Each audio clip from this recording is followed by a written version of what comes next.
गति हो कि चुनरी में दाग लागा कौन घाट धोई हाय रे समैया कौन गति हो इहे कही के बाद भूख लागल बबुआ कि जिंदगी की राहों में रंज गम के कि भीड़ है कयामत की फिर भी हम अकेले हैं फिर भी हम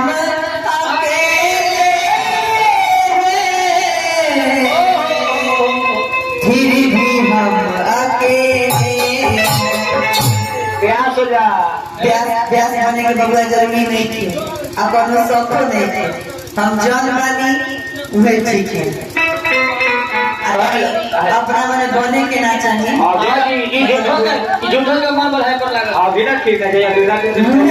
ले ले बबुआ कि हाय रे समैया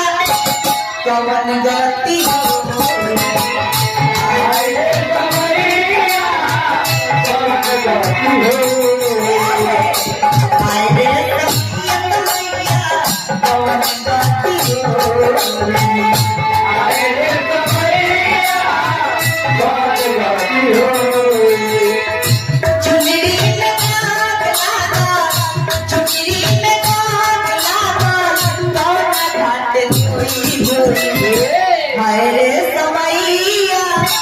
कवन गति हो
माता के आदेश पाके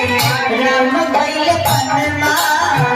जहमा में सिया जी के ले गइल रवानमा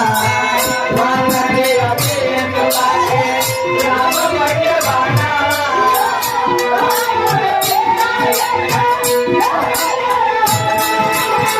माता के आदेश पाके राम कइले पनमा जहमा सिया जी के ले गइल रवानमा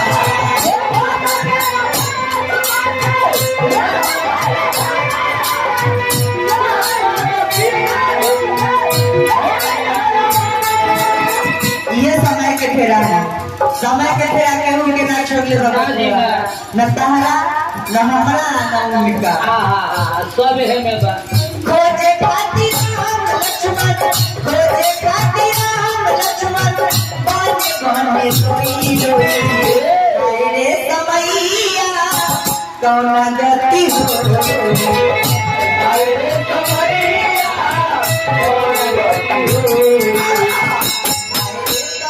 समैया कौन गति हो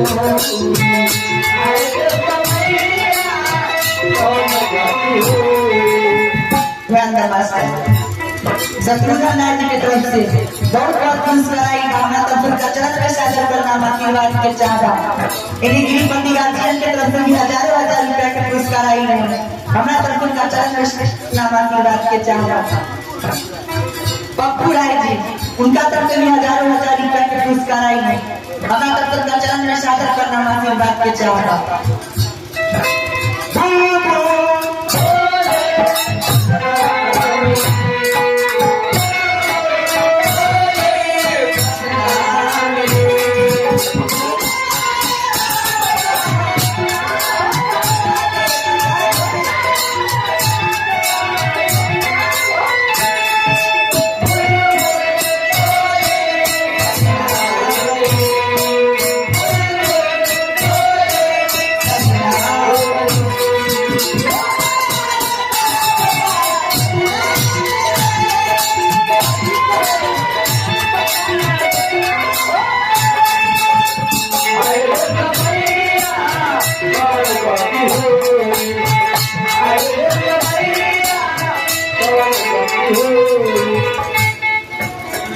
बबुआ तेल ना चोरावे के चाहिए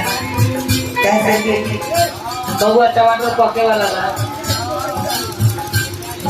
लास्ट में भजन के भाव लागल है अंदर शांति मुनि सोता ज्ञान देखी इतिहास के कतना के दोष देव आरे बिंद जात के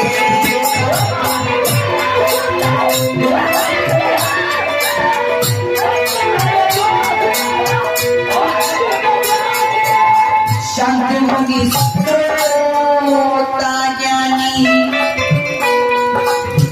देखी इतिहास के कतना के दोष देव आरे बिंद जात